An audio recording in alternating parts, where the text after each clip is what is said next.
Hemos estado estudiando el libro de Daniel, ya llegamos al capítulo 10, nos quedan en realidad poquitas semanas para terminar el libro. Y creo que ha sido una oportunidad para poder aprender de cómo el Señor quiere llenarnos con esperanza, quiere llenarnos de fe, de confianza en Él ante situaciones difíciles y adversas, como la historia de Daniel. Vemos que el mensaje de Daniel es tan importante escucharlo el día de hoy, que Dios es soberano, que a pesar de las circunstancias y a pesar de las apariencias, Dios sigue en control. Y Dios en este capítulo continúa revelando sus planes a la vida de Daniel. Quiero recordarte, simplemente para retomar, la semana pasada no tuvimos reunión de enseñanza, pero tuvimos un tiempo maravilloso, increíble, leyendo la Biblia de forma continua. Comenzamos el miércoles tempranito, 6 de la mañana, y terminamos el sábado. Entonces, solo déjame recordarte para retomar de qué trata este libro de Daniel. Bueno, la primera parte de este libro, del capítulo 1 al 6, nos narra las historias de Daniel y sus amigos que habían sido transportados a Babilonia, exiliados, y que allá tuvieron que enfrentar la constante opresión de ser asimilados a la cultura de Babilonia y abandonar su identidad. Sin embargo, permanecieron fieles a pesar de esa presión, permanecieron leales al Señor. Y en la segunda parte del libro vemos capítulo 7 hasta el capítulo 12. En esta segunda parte son las visiones que Daniel experimenta, en la que Dios le revela su plan a Daniel, su propósito. Y justo en estas visiones vemos cómo es un tema que se repite constantemente. Digamos que estas visiones son una manera en la que Dios está revelando el telón de fondo, está mostrando lo que hay detrás de lo que estaba viviendo el pueblo en el exilio. Y lo que le muestra Dios a Daniel es una serie de imperios sucesivos, empezando por Babilonia, imperios arrogantes, orgullosos, que se exaltan por encima de Dios, pero que a pesar del sufrimiento y la opresión que estos imperios iban a causar, Dios un día iba a ponerle fin a este ciclo de imperios para instaurar su reino definitivo de paz y de justicia. Y es así como esa visión celestial permitió que Daniel y sus amigos tuvieran esperanza de saber que todo estaba bajo el control del Señor, que Él era fiel y bueno, aún en medio de lo que estaban viviendo. Y así, no solo para ellos, sino aún para nosotros el día de hoy, este libro nos da esperanza, recordándonos que Dios es soberano, Él está en control, Él tiene cuidado de nosotros. Y especialmente en el capítulo 9, hace 2 semanas vimos cómo Daniel está reflexionando en estas visiones, está confundido, está meditando en ellas y está orando. Y nos dice el capítulo 9 que especialmente estuvo orando a raíz de estas visiones, pero también a partir del libro del profeta Jeremías. Y descubre ahí que Dios había dicho que el pueblo estaría 70 años en el exilio. Así que eso lleva a Daniel a orar, a confesar el pecado de la nación, a buscar al Señor. Y Dios se le revela a Daniel. Responde a la oración de Daniel, y lo que Dios le dice es que los 70 años no habían sido suficientes, no habían tratado todavía con el pecado del pueblo, y que el exilio se extendería de hecho a 70 semanas.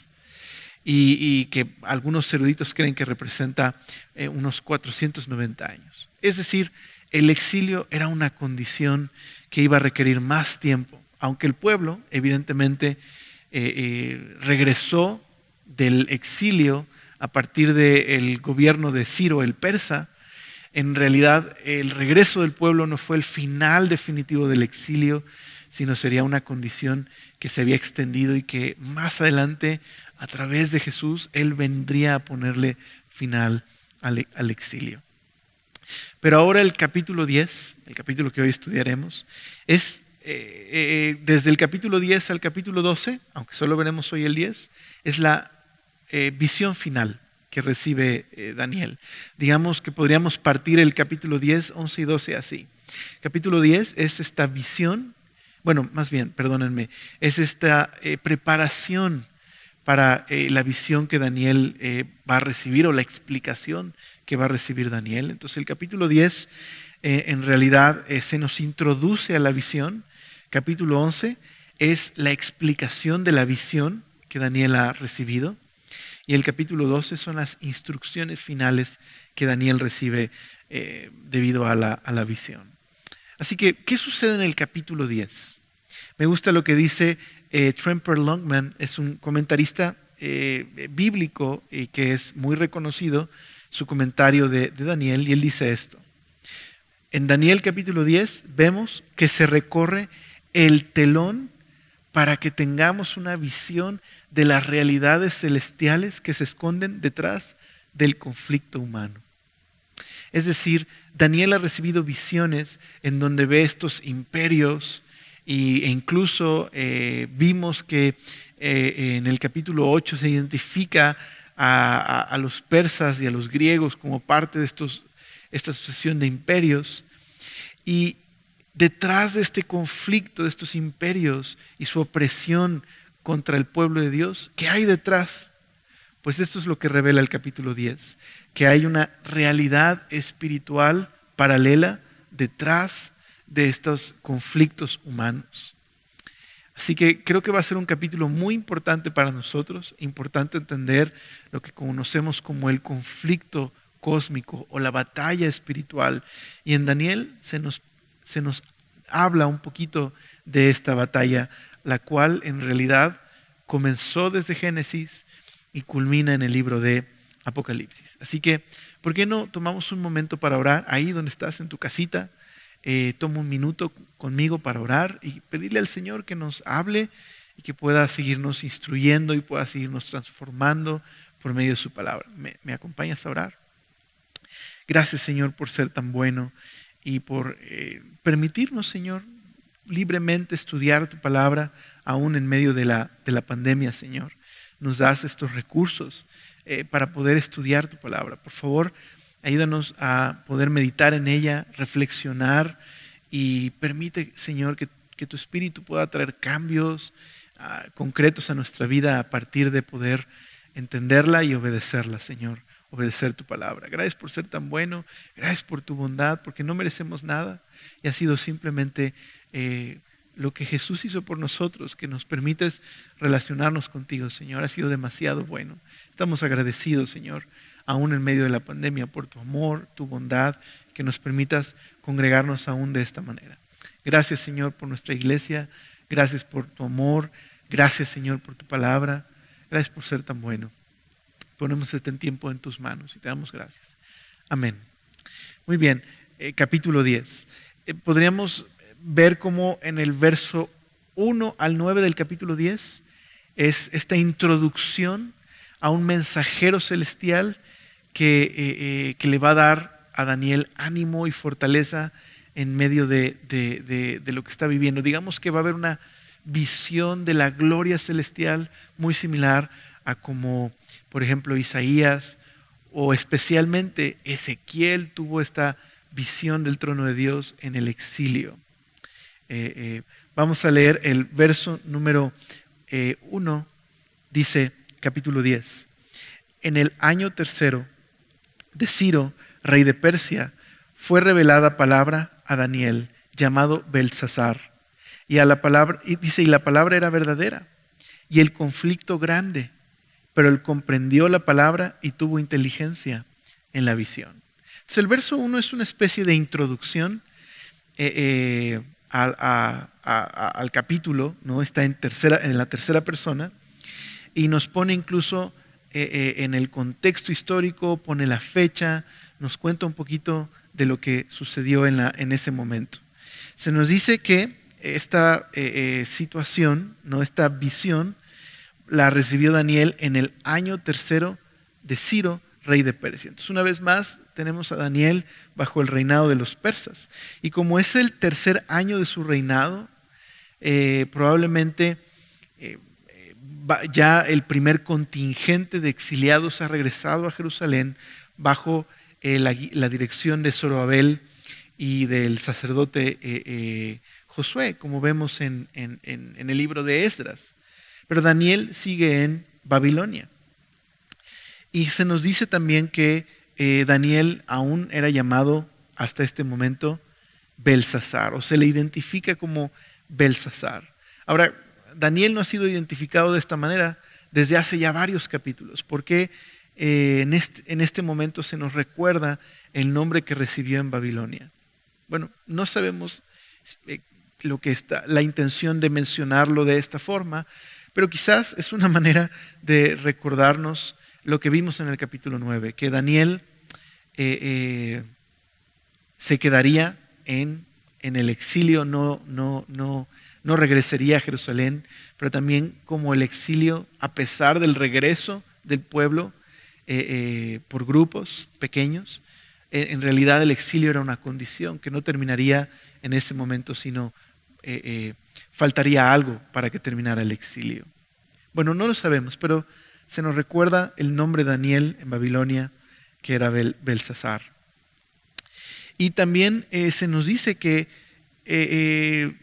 recibió una palabra verdadera acerca de un conflicto grande. Entonces no sabemos si se menciona que fue un conflicto para Daniel recibir esta visión, o si recibió esta visión tras un gran conflicto, o lo más probable, que esta visión trata acerca de un gran conflicto. Porque, como veremos en el capítulo 11, la visión habla precisamente de estos conflictos bélicos en los que estaría el pueblo de Dios en medio de ellos y cómo sería oprimido por una serie de reinos y de reyes. Entonces, probablemente significa eso, que la visión es acerca de un gran conflicto. Y también nos dice que Daniel recibió sabiduría e inteligencia acerca de este conflicto. Entonces ahora en el verso 2 a 9 es donde vemos ya en la primera persona la experiencia que recibió Daniel, esta visión y esta experiencia de ver revelada la gloria de Dios en medio de la situación que él estaba viviendo. Entonces mira el verso 2. En aquellos días yo, Daniel, estuve afligido por espacio de 3 semanas, y no comí manjar delicado, ni entró en mi boca carne, ni vino, ni me ungí con ungüento, hasta que se cumplieron las 3 semanas. Y el día 24 del mes primero estaba yo a la orilla del gran río Hiddekel. Y alcé mis ojos y miré, y aquí un varón vestido de lino, y ceñido sus lomos de oro de Ufaz. Su cuerpo era como de berilo, y su rostro parecía un relámpago, y sus ojos como antorchas de fuego, y sus brazos y sus pies como de color de bronce bruñido, y el sonido de sus palabras como el estruendo de una multitud. Y solo yo, Daniel, vi aquella visión, y no la vieron los hombres que estaban conmigo, sino que se apoderó de ellos un gran temor, y huyeron, y se escondieron. Quedé, pues, yo solo, y vi esta gran visión, y no quedó fuerza en mí. Antes mi fuerza se cambió en desfallecimiento, y no tuve vigor alguno. Pero oí el sonido de sus palabras, y al oír el sonido de sus palabras, caí sobre mi rostro en un profundo sueño, con mi rostro en la tierra. Qué porción, ¿verdad? Y todo lo que Daniel está describiendo en su experiencia desde lo emocional y lo físico, ¿verdad? De lo que está viviendo, lo que está viendo con sus ojos. Así que bueno, nos dice un par de cosas importantes. Daniel está en un momento de angustia. Lleva 3 semanas en las que no ha comido normal, ¿no? Sino tiene una dieta especial, e incluso no ha ungido su rostro. Y esto implica que ha estado en un tiempo, en un periodo de aflicción, en un periodo doloroso, un periodo de confusión, un periodo en el que ha estado meditando, ha estado orando, ha estado pasando este tiempo buscando a Dios. Y algunos comentarios bíblicos mencionan que posiblemente este tiempo, ¿no? Estamos alrededor de abril, es en la fecha en donde se celebraba la Pascua, pero bueno, están en el exilio, no están celebrando normalmente las cosas como lo harían. Y probablemente Daniel está afligido al recordar el éxodo, al recordar este gran acto de Dios a liberarles de la esclavitud y la muerte de Egipto, la esclavitud en Egipto y de la muerte. Y Daniel está recordando eso y pues está afligido, está en el exilio, la situación es una situación difícil y está pensando en todo esto, está pensando en las visiones que ha recibido y está dolido, está orando, está buscando a Dios, está en aflicción. Y nos dice el verso número 4, que especialmente dice, el día 24 del mes primero estaba yo a la orilla del gran río Hiddekel. Bueno, algunos comentaristas creen que podemos fechar justo este momento como el 23 de abril del año 536 antes de Cristo. Y la mención de este río, este gran río, bueno, en la Biblia regularmente la mención del gran río, regularmente es la mención del río Éufrates.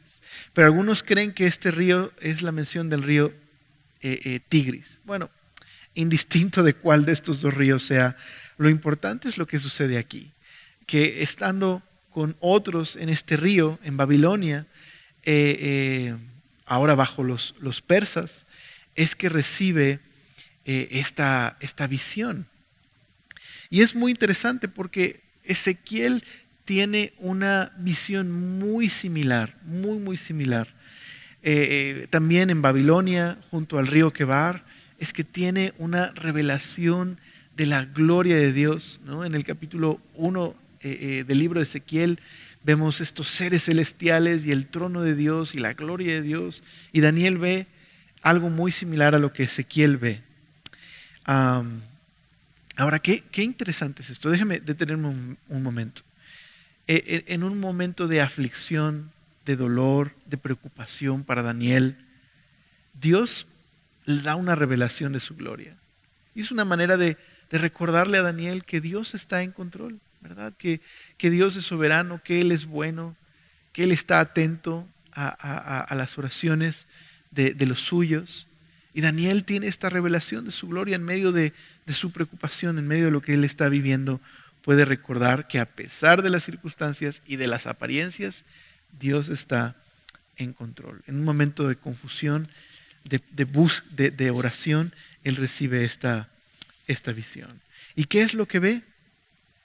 Pues ve a este hombre, este varón, ¿no? Vestido de lino, es la imagen de un hombre vestido de lino, es decir, con vestiduras sacerdotales y ceñidos sus lomos de oro de Ufaz. El oro de Ufaz sería una manera de decir del oro más fino.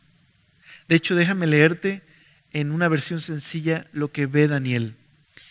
Dice la NTV, levanté los ojos y vi a un hombre vestido con ropas de lino y un cinto de oro puro alrededor de la cintura.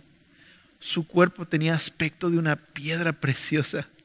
Es interesante, pareciera que está viendo más una estatua, por decirlo así. Su cuerpo tiene aspecto de piedra preciosa. Su cara destellaba como un rayo y sus ojos ardían como antorchas. Y sus brazos y sus pies brillaban como bronce pulido. Y su voz era como el bramido de una enorme multitud.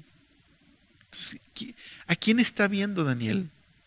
¿Qué está sucediendo? Bueno, los comentaristas están divididos. Hay algunos que creen que Daniel está viendo simplemente a un mensajero celestial, un ángel, pero otros, y en Semilla nosotros es la postura que tenemos, creo que es una revelación del Señor. Es muy similar a lo que ve Ezequiel en el capítulo 1, que ve el trono de Dios y la gloria de Dios. O en Apocalipsis, es muy similar a la descripción de lo que ve Juan en Apocalipsis cuando se describe al Señor Jesús.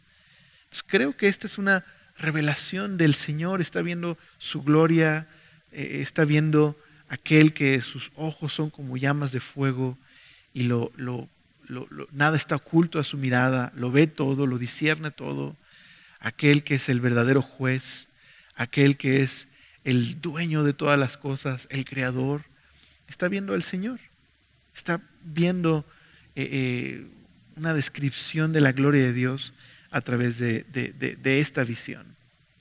Y la respuesta de los amigos de Daniel, pues es huir despavoridos, corren y están llenos de temor mientras Daniel está recibiendo esta visión.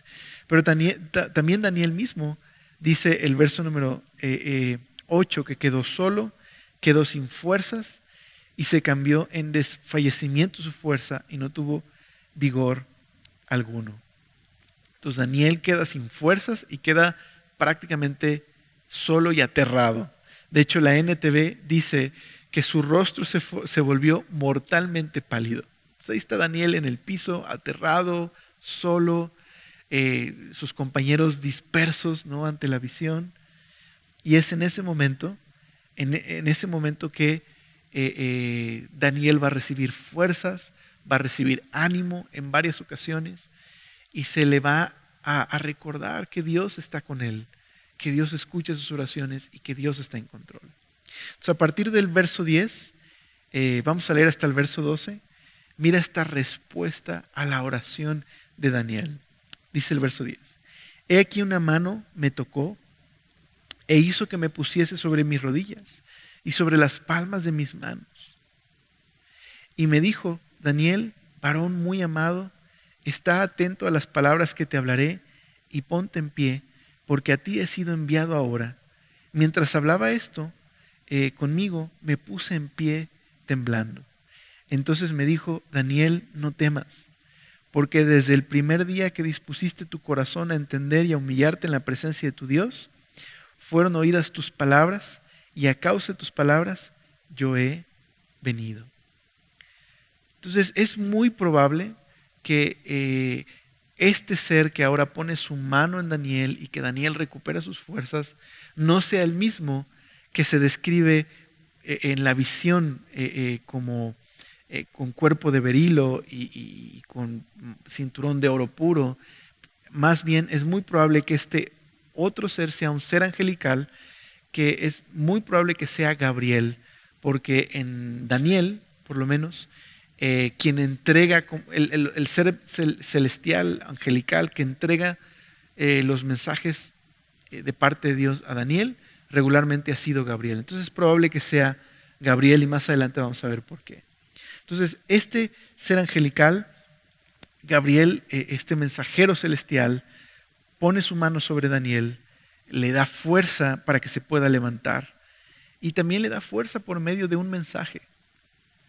Básicamente viene a decirle, Daniel, Dios te ama mucho, eres muy preciado para Dios y Dios tiene cuidado de ti. Desde el primer día en que tú te pusiste a orar, ¿no?, y que humillaste tu corazón y que tomaste este tiempo para buscar a Dios y humillarte, desde ese primer día, Dios ha respondido tus oraciones. Ahora una pregunta sería, ¿por qué si desde el primer día de estas 3 semanas que Daniel ha estado orando y buscando a Dios y teniendo esta dieta especial con el propósito simplemente de apartarse para buscar a Dios y en esa condición de humillación, ¿por qué no llegó la respuesta el primer día? ¿Por qué tardó estas 3 semanas? Bueno, mira, sigamos leyendo y se nos va a decir por qué se demoró la respuesta. Dice el verso 13. Pero vamos a retomar desde el 12. Entonces me dijo, Daniel, no temas, porque desde el primer día que dispusiste tu corazón a entender y a humillarte en la presencia de tu Dios, fueron oídas tus palabras y a causa de tus palabras yo he venido. Mas el príncipe del reino de Persia se me opuso durante 21 días. Pero he aquí Miguel, uno de los principales príncipes, vino para ayudarme y quedé allí con los reyes de Persia. Y he venido para hacer saber lo que ha de venir a tu pueblo en los días postreros, porque la visión es para estos días. Mientras me decía estas palabras, estaba yo con los ojos puestos en tierra y enmudecido. Pero he aquí, uno con semejanza de hijo de hombre tocó mis labios. Entonces abrí mi boca y hablé, y dije al que estaba delante de mí, Señor mío, con la visión me han sobrevenido dolores y no me quedó fuerza. ¿Cómo pues podrá el siervo de mi Señor hablar con mi Señor? Porque al instante me faltó la fuerza y no me quedó aliento. Y aquel que tenía semejanza de hombre me tocó otra vez y me fortaleció. Y me dijo, muy amado, no temas, la paz sea contigo, esfuérzate y aliéntate. Y mientras él me hablaba, recobré las fuerzas y dije, hable mi Señor, porque me has fortalecido. Y él me dijo, ¿sabes por qué he venido a ti? Pues ahora tengo que volver para pelear contra el príncipe de Persia, y al terminar con él, el príncipe de Grecia vendrá. Pero yo te declararé lo que está escrito en el libro de la verdad, y ninguno me ayuda contra ellos, sino Miguel, vuestro príncipe. Y yo mismo, en el año primero de Darío, el Medo, estuve para animarlo y fortalecerlo. Ok, qué extraños versículos, ¿estás de acuerdo? Qué extraña porción. Daniel recibe respuesta a sus oraciones, viene primero esta visión donde ve, experimenta esta teofanía, esta revelación de la gloria del Señor, pero luego viene este mensajero, que muy probablemente es Gabriel, que fortalece a Daniel, anima a Daniel y le revela que Dios le ama y que Dios se preocupa por él y que Dios, desde el primer día en que Daniel tomó esta actitud de humillarse y orar, Dios ha contestado sus oraciones, pero que de alguna manera se demoraron por un tiempo. Y ahora nos revela este mensajero por qué. Dice que ha habido un conflicto con el príncipe de Persia, y más adelante incluso menciona al príncipe de Grecia, y que éste le impidió por varios días poder ir hasta Daniel, que incluso tuvo que intervenir otro príncipe, otro ser celestial que es Miguel. Y fue entonces cuando pudo, después de ser auxiliado por Miguel, Gabriel pudo llegar con Daniel y contarle estas cosas. Pero ahora, pues debe regresar, le dice, este ser celestial tiene que regresar para continuar esta batalla contra el príncipe de Persia y luego con el de Grecia. Y entonces el pasaje termina ahí, ¿verdad? No nos dice el significado de la visión, porque eso viene hasta el capítulo 11, solo nos introduce a esa visión al decirnos de este conflicto celestial en el que estos seres, Gabriel, Miguel, con el príncipe de Persia y de Grecia, estaban enfrentando esa lucha, enfrentando esa batalla, y que Daniel estaba en medio de todo esto. Ok, ¿qué significa esto? ¿Qué significa el príncipe de Grecia o el príncipe de Persia? Bueno, de entrada, no es un videojuego. Si llegaste a jugar alguna vez el príncipe de Persia en computadora, no tiene que ver con eso. ¿Qué es este príncipe de Persia o príncipe también de Grecia? Bueno, ¿recuerdas lo que te decía en la introducción? Quiero recordarte las palabras de este comentarista, Tremper Longman. En este capítulo vemos que se recorre el telón de fondo para que tengamos una visión de las realidades celestiales que se esconden detrás del conflicto humano. En estos versículos que leímos se nos da una pista de la batalla cósmica que ocurre en paralelo con la batalla terrenal. Hay una batalla celestial espiritual que ocurre en paralelo con la batalla terrenal que enfrenta el pueblo de Dios. Entonces, creo que vale la pena detenernos un momento y meditar en el mundo espiritual del que habla la Biblia. La realidad tanto del mundo terrenal como del mundo celestial. Cómo estos dos están entretejidos y cómo lo que sucede en el reino celestial afecta al reino terrenal y lo que está sucediendo en el reino terrenal también está sucediendo en el reino celestial. Ok, ¿dónde encontramos indicios de esta batalla cósmica? Pues lo encontramos desde las primeras páginas de Génesis. Verás, el reino espiritual y el reino físico no están separados en la Biblia. De hecho, están interconectados, están entrelazados. De hecho, en los primeros capítulos de Génesis vemos cómo Dios crea este mundo, crea dos reinos que están superpuestos, el cielo y la tierra. Y a los seres humanos los crea y les creó con el propósito de que puedan reflejar su gloria y puedan gobernar en el reino terrenal. Les creó a su imagen y les dio esta labor, este privilegio glorioso de que puedan representar a Dios en el mundo y puedan gobernar la tierra bajo la autoridad de Dios. Pero de la misma manera, Dios creó también un reino celestial o espiritual con seres que pudieran gobernar y participar también en ese reino celestial reflejando la gloria de Dios. Entonces tenemos este mundo espiritual y este mundo físico y cómo ambos glorifican a Dios, ¿verdad? Hay múltiples capítulos en donde se invita a los ángeles, a los seres celestiales a glorificar a Dios, a alabar a Dios, al igual que se invita a las personas y a los animales y a todas las cosas a glorificar a Dios. Así que Dios creó un mundo así.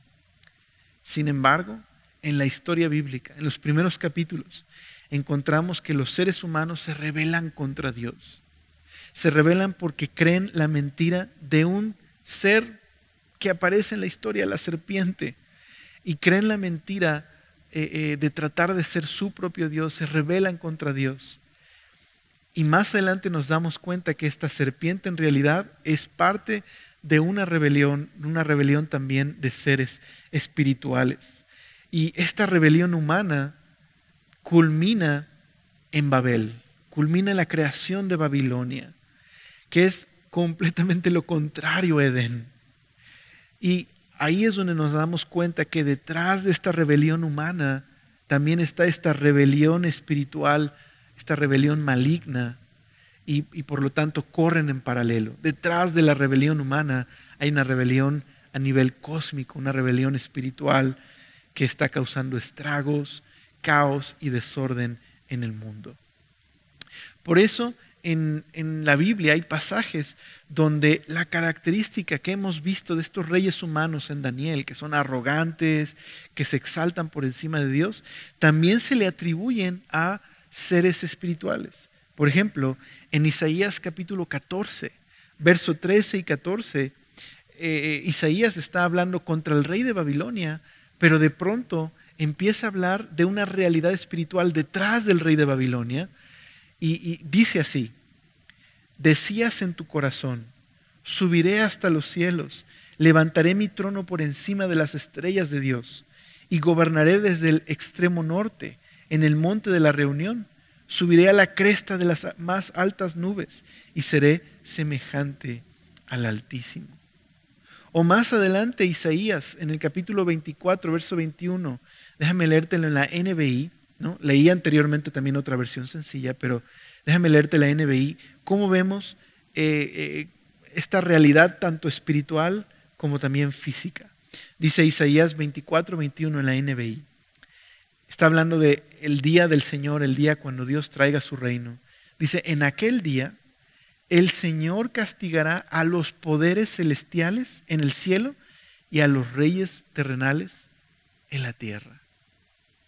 Una realidad espiritual detrás de una realidad física. Como dijimos, dos reinos superpuestos. Así que hay una realidad espiritual, maligna y personal que opera en y a través del pecado y la rebelión humana. Así que detrás, esto es lo que aprendemos en Daniel capítulo 10, detrás de los reinos y los gobernantes de las naciones, a medida que ignoran a Dios, que se hacen ley para sí mismos, que se exaltan por encima de Dios, que definen el bien y el mal a su manera, se convierten en bestias que oprimen a otros. Y regularmente el pueblo del Señor sufre en medio de esto. Pero ¿qué hay detrás de estos reinos y gobernantes humanos que ignoran a Dios y se convierten en ley para sí mismos. Hay una rebelión a nivel cósmico, hay una realidad espiritual maligna detrás de esta rebelión humana. Entonces, ¿qué es lo que en el capítulo 10 se nos está diciendo? ¿Cuál es el mensaje a Daniel? Bueno, en el capítulo 11 veremos esta misma sucesión de imperios, pero enfocado especialmente, una vez más, en Persia y en Grecia, y en una sucesión de reyes que culminará en el reino del norte, que ya lo hemos visto como el cuerno pequeño. Este rey del norte va a oprimir al pueblo de Dios, va a poner ídolos en el templo y va a exaltarse por encima de Dios. Bueno, ¿quién está detrás de este reino del norte y de estos reyes y de los persas y los griegos? De acuerdo al capítulo 10. Hay en paralelo, detrás de estos imperios orgullosos y malignos, hay una realidad espiritual, personal maligna que opera en y a través del orgullo y el egoísmo y el pecado y la rebelión de las personas. Eso es lo que Daniel está diciendo. Habrá una guerra contra el pueblo de Dios, serán oprimidos y habrá una realidad espiritual detrás de este rey que oprimirá al pueblo.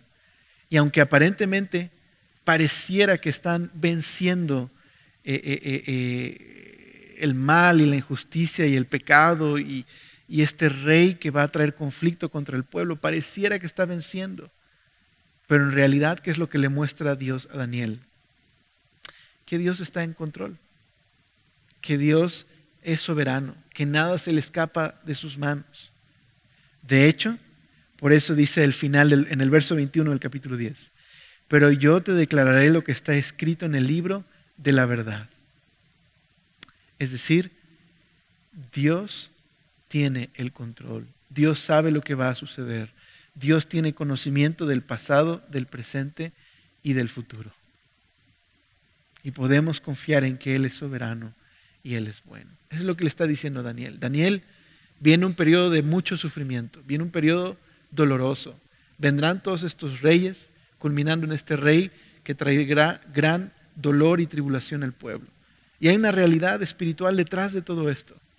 Pero ¿sabes qué? Dios está en control.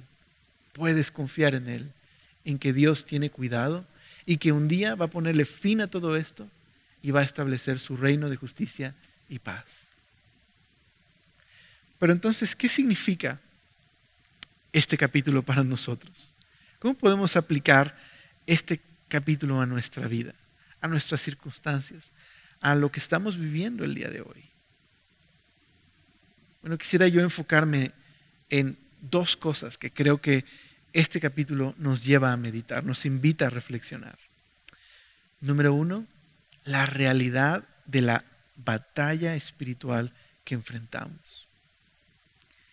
En el Nuevo Testamento, Jesús y los apóstoles dejaron ver muy claro que el dolor, la ruina que las personas viven en este mundo no es solamente por las malas decisiones o las torpes decisiones de las personas, sino que hay una realidad maligna, personal, que opera detrás del egoísmo y el orgullo de las personas. De hecho, Jesús enfrentó esa realidad espiritual en muchas ocasiones en los evangelios. Lo vemos librando a personas que estaban oprimidas por poderes malignos, por las tinieblas. Ahora, ojo, es cierto, no toda enfermedad y toda situación Jesús la trató como si hubiera una realidad espiritual detrás de ello. Es decir, no trató a toda enfermedad como causada por demonios. Pero sí vemos que este mundo, en su estado de corrupción, ya sea desde las estructuras de poder en este mundo, como lo que sufren las personas en lo individual, es debido a un mundo que está roto, que está en rebelión contra Dios. y de esta realidad espiritual maligna que opera detrás del egoísmo y el orgullo humano. De hecho, Jesús enfrentó el verdadero mal detrás del egoísmo y el orgullo humano. Jesús enfrentó a ese mal y lo venció de la manera más extraña. ¿Cómo venció Jesús la verdadera batalla? ¿Cómo venció? Bueno, Él enfrentó la misma tentación que enfrentó la humanidad en Edén, la enfrentó en el desierto, enfrentó esa tentación y venció. Y no solo en ese lugar, sino que Jesús venció al pecado, a la muerte, a la rebelión, de la manera más extraña. Murió en la cruz a través de la humillación de la muerte de cruz.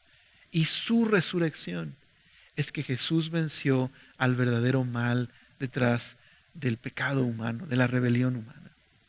Por eso dice Colosenses capítulo 2, verso 15, dice la NBI así, que en la cruz, dice, desarmó a los poderes y a las potestades, y por medio de Cristo los humilló en público al exhibirlos en su desfile triunfal. Jesús desarmó a los poderes y a las potestades, y se está refiriendo tanto a los poderes terrenales como lo que hay detrás de esos poderes, los poderes espirituales. Jesús los avergonzó, triunfó sobre ellos. Paradójicamente, al morir en la cruz, recibiendo el castigo por nuestro pecado y nuestra rebelión, es que Jesús venció y triunfó y resucitó. Y abrió el camino hacia Dios, hacia el perdón y la reconciliación, hacia la esperanza de una nueva creación. Así que la victoria de Cristo sobre los poderes de este mundo, terrenales y espirituales, su victoria sobre el pecado es una realidad ya inaugurada, pero que aguardamos su consumación. Y es por eso que el día de hoy enfrentamos una batalla espiritual. Jesús ya quebrantó esos poderes malignos y un día definitivamente establecerá su reino. Pero mientras esto sucede, mientras Él regresa a establecer su reino, como cristianos enfrentamos una batalla espiritual. De hecho, Pedro escribió de esta batalla. Pedro escribe a una comunidad de cristianos que están enfrentando persecución, que están enfrentando dificultades, que están enfrentando tensión y crisis en sus vidas. Pedro les dice esto en 1 Pedro capítulo 5, verso 8 al 11. Dice así la NTV. Estén alerta, cuídense de su gran enemigo, el diablo, porque anda al acecho como un león rugiente buscando a quien devorar. Entonces, ¿cómo deben enfrentar esta batalla? Mira lo que dice. Manténganse firmes contra él y sean fuertes en su fe. Recuerden que su familia de creyentes en todo el mundo también está pasando por el mismo sufrimiento. Pero luego les dice, en su bondad Dios los llamó a ustedes a que participen de su gloria eterna por medio de Cristo Jesús. Entonces, después de que hayan sufrido un poco de tiempo, Él los restaurará, los sostendrá, los fortalecerá y los afirmará sobre un fundamento sólido. A Él sea todo el poder para siempre. Detrás de la persecución que estaban sufriendo los cristianos, Pedro dice que había una realidad espiritual. Satanás que estaba tratando de hacer daño a la fe de los creyentes. Y Pedro les anima, manténganse firmes. Recuerden que hay esta batalla espiritual y recuerden que lo que ustedes están viviendo, también otros hermanos en otros lados lo están viviendo. Pero Dios en su bondad, después de que haya permitido este sufrimiento, ¿te suena como en Daniel? Claro, Dios está en control a pesar de las circunstancias y a pesar de las apariencias. Un día vendrá y los establecerá para siempre. Establecerá su reino de justicia y paz para siempre. Sin embargo, el pasaje que en el Nuevo Testamento podríamos decir es uno de los más populares al respecto de esta batalla espiritual y que vamos a terminar ahí, es Efesios capítulo 6, versículo número 10. Esta carta que Pablo escribe podrías decir que le han llamado la quinta esencia de Pablo. Es aquella carta donde la mayoría de los temas que Pablo aborda en otras cartas, Pablo da una pequeña exposición concisa del evangelio que él predicaba. Así que en Efesios capítulo 6, en esta sección donde Pablo está animando a las iglesias a responder al amor y a la bondad del Señor, a lo que Dios ha hecho por ellos por medio de Cristo, dice así el verso número 10. Por lo demás, hermanos míos, fortaleceos en el Señor y en el poder de su fuerza, y vestíos de toda la armadura de Dios, para que podáis acechar, ¿qué estoy diciendo? Olviden eso. Podáis estar firmes contra las acechanzas del diablo, porque no tenemos lucha contra sangre y carne, sino contra principados, contra potestades, contra los gobernadores de las tinieblas de este siglo, contra huestes espirituales de maldad en las regiones celestes. Por tanto, tomad toda la armadura de Dios para que podáis resistir en el día malo y habiendo acabado todo, estar firmes. C.S. Lewis, en uno de sus libros, Cartas del Diablo a su sobrino, él en la introducción al libro, él dice algo que es muy cierto hasta el día de hoy. Hay dos extremos que son en realidad dañinos al tema de la guerra espiritual. Ocurren en la iglesia y fuera de la iglesia. Uno de ellos es ignorar de tal manera lo que la Biblia dice acerca de esta realidad espiritual maligna, que la convertimos en una caricatura, la hacemos menos, nos burlamos de ella y de esa manera la desechamos. El otro extremo es darle un lugar que ni las Escrituras le dan a esta realidad espiritual y de esa manera perdemos perspectiva y dejamos de mirar al Señor y de tenerlo en el lugar correcto y empezamos a tener prácticas que son antibíblicas alrededor de este tema de la guerra espiritual. Pero, sin duda alguna, Pablo dice, estén firmes, vístanse de la armadura de Dios. Hay una batalla espiritual. Menciona estos principados y potestades, que una vez más es esta realidad espiritual que se manifiesta también en este mundo. Así que, ¿cómo se manifiesta esta batalla espiritual en este mundo? Bueno, esta batalla espiritual, dice Pablo, nuestra batalla no está contra carne ni sangre, es contra estas realidades espirituales, pero ¿cómo se manifiestan? Bueno, como aprendemos en el libro de Daniel, se manifiestan a través de las estructuras de poder, ¿no?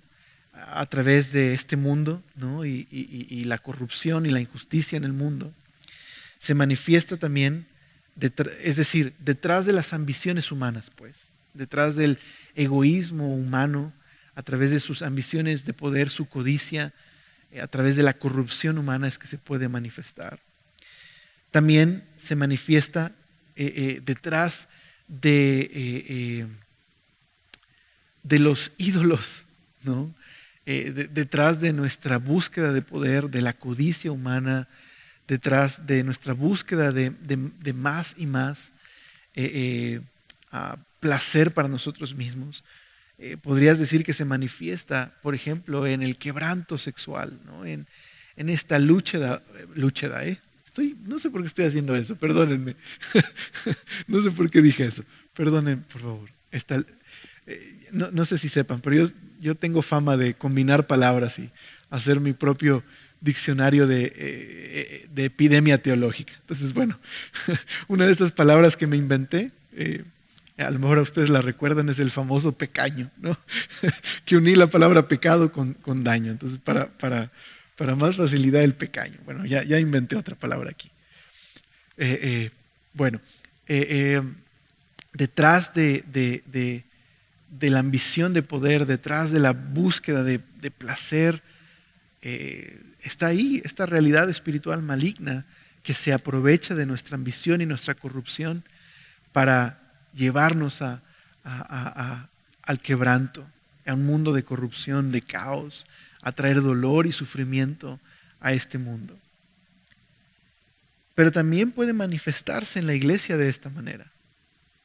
Puede manifestarse como oposición, cuando hay oposición al avance del mensaje cristiano. Es una de las maneras en las que se manifiesta la actividad de Satanás, oponiéndose a la expansión del mensaje cristiano, oponiéndose a la iglesia. Pero también se puede manifestar dentro de la iglesia como una batalla interna, cuando hay, por ejemplo, la promoción de la falsa enseñanza, de la herejía, o incluso cuando los creyentes están comprometiendo su testimonio al promover el pecado dentro de la iglesia. Es una de las maneras en las que se puede manifestar esta batalla espiritual. O incluso puede manifestarse en algo muy personal. Es decir, detrás de la decisión de un hombre que abandona a su esposa y a su familia, detrás de la rebelión de un hijo, detrás de la infidelidad y el pecado, detrás de la esclavitud a la pornografía, detrás del abuso y la corrupción personal, hay una realidad espiritual maligna que opera a través y por medio de nuestro egoísmo, de nuestro pecado, de nuestra rebelión. Ahora, algo que quiero aclarar aquí, muy importante. No estoy diciendo, y eso es importante aclararlo, y a eso me refería también con estas exageraciones. No estoy diciendo que si una persona está viviendo en la esclavitud del pecado de pornografía, no es que vamos a culpar a un espíritu de pornografía. No es así. No es que esa persona no es que está endemoniada y por eso es que no puede dejar la pornografía. No. Esa persona está alimentando su propia corrupción, su propio deseo, su propio quebranto. Que hay una realidad espiritual que le empuja a ello, que se aprovecha de ello, sí. Pero esa persona es completamente responsable de su autodestrucción por permitir el pecado en su vida. Pero no debemos ignorar, sin duda alguna, que hay una realidad espiritual detrás que se aprovecha de esa corrupción, de esa batalla. Así que es un asunto que tengo que considerar la realidad de la batalla espiritual. Eso me lleva a la conclusión, la segunda cosa que quería compartirles. ¿Qué podemos hacer ante esta batalla espiritual? ¿A qué nos invita la Biblia? A lo siguiente, la necesidad de fortalecernos en el Señor. Necesitamos fortalecernos en el Señor. ¿Qué hizo este mensajero con Daniel? Darle fuerza, darle ánimo, darle esperanza, recordarle quién es el Señor, recordarle que el Señor está con él, darle perspectiva de la situación que él está viviendo. Eso es lo que necesitamos. Y es justo de lo que habla Pablo también en esta segunda parte del pasaje que no leí. Pablo les dice, fortalezcanse en el Señor, en el poder de su fuerza, vístanse de su armadura, porque hay toda esta realidad espiritual, pero entonces les invita a fortalecerse en el Señor. Y mira cómo describe esta fortaleza metafóricamente, describe esta armadura de un soldado, es la armadura de Dios. Y Pablo dice así, en el verso número, vamos a retomar desde el verso número 13. Por tanto, tomad toda la armadura de Dios para que podáis resistir en el día malo y habiendo acabado todo, estar firmes. Estad pues firmes, ceñidos vuestros lomos con la verdad, el cinturón de la verdad. Pablo describe el Evangelio, la verdad de Dios como un cinturón que le da al soldado el cinturón, le da estabilidad, le da seguridad. Pablo dice que la verdad de Dios, su palabra, el Evangelio, nos da estabilidad en la vida, nos da perspectiva, nos da fortaleza. Luego dice, y vestidos con la coraza de justicia. ¿Qué mayor protección para un hijo de Dios que saber que el juez del universo, el creador, nos ha puesto una relación correcta con Él porque nos ha justificado por medio de Jesús, nos ha dado la justicia de Jesús? Eso nos da protección, nos permite resistir la tentación, la batalla contra el pecado, porque sabemos que somos sus hijos, que Él nos ha amado, que nos ha perdonado, que hoy tenemos una relación correcta con Dios, no por algo bueno que hayamos hecho, sino porque hemos sido objetos del amor y la bondad inmerecida de Dios. Y dice ahí, y calzados los pies con el apresto del Evangelio de la paz. Este calzado del Evangelio, como las sandalias que usaban los soldados que tenían una especie de picos para que no resbalaran en la batalla y tuvieran estabilidad. Dice que el Evangelio es esto, la buena noticia. No solo nos da estabilidad a nosotros, sino nos permite involucrarnos en esta batalla que la libramos cuando anunciamos el Evangelio y le hablamos a otros del amor y la bondad y la misericordia de Dios. Les hablamos de lo que Jesús ha hecho por ellos. Y dice también, y sobre todo, tomad el escudo de la fe, con que podáis apagar todos los dardos de fuego del maligno. ¿Qué es este escudo de la fe? Bueno, no se refiere tanto a el tamaño de mi fe, sino se refiere más bien a la confianza que tenemos en Dios por lo que Él ha hecho por nosotros.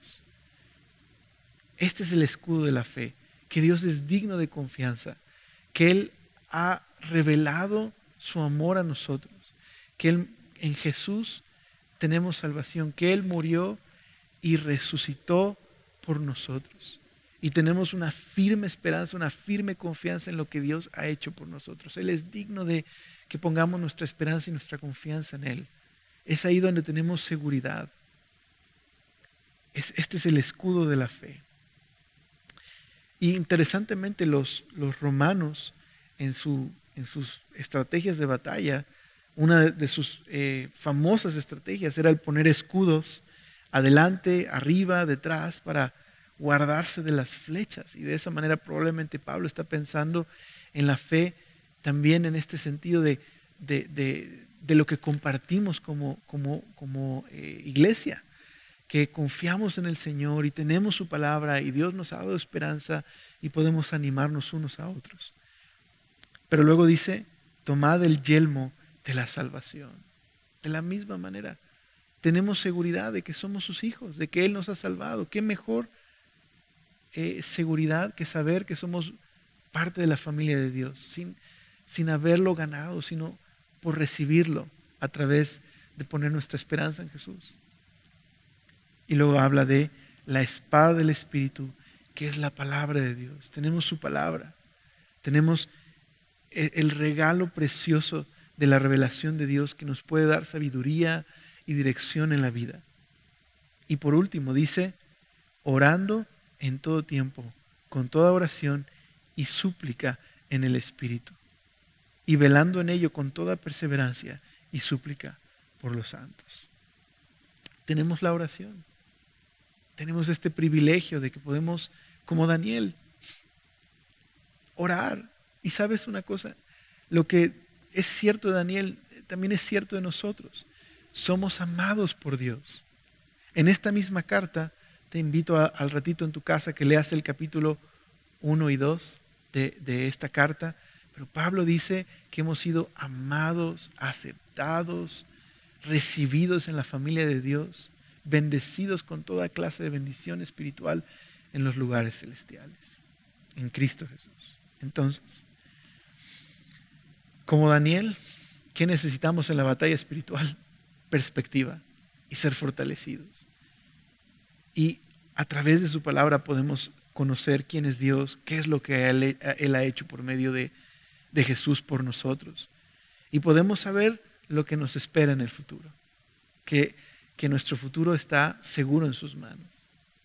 Entonces, es verdad, vivimos en un mundo roto, en un mundo donde está en rebelión y donde hay una realidad espiritual maligna detrás de la corrupción del mundo.